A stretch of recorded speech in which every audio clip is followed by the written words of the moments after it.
Hello everyone, welcome to We Learn Physics.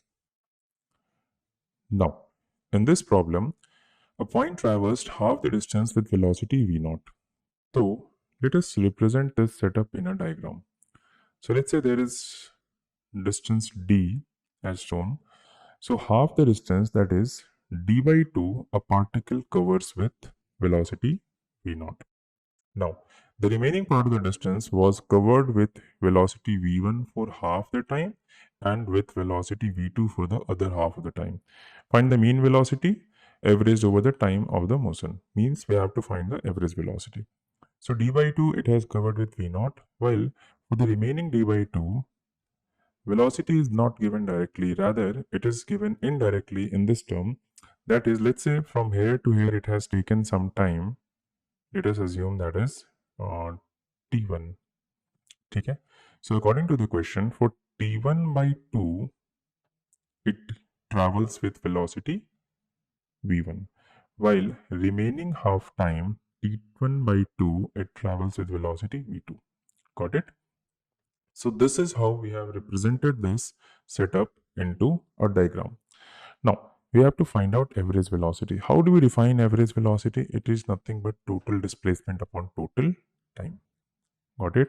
So here, according to our setup, it will be, let's say this time it has taken is equal to t naught. So t naught plus t1. Now, our task is to calculate t1 and t naught. Okay, in terms of d and v naught and v1 and v2. Okay, let's see how we can calculate. So for t naught, we can write t naught is basically total displacement, which is d by 2 upon v naught. Got it now? So it can be written as d by 2 v naught. While t1, how do we calculate t1?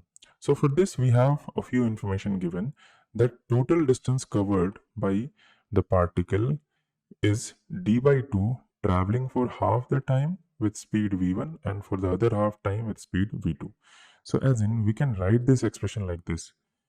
D by 2 is equal to v1 into t1 by 2 plus v2 into t1 by 2, isn't it?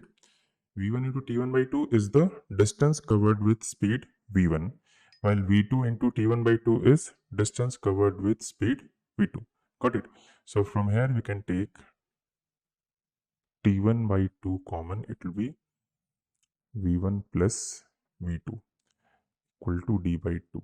Got it? So t1 will be equal to d upon v1 plus v2.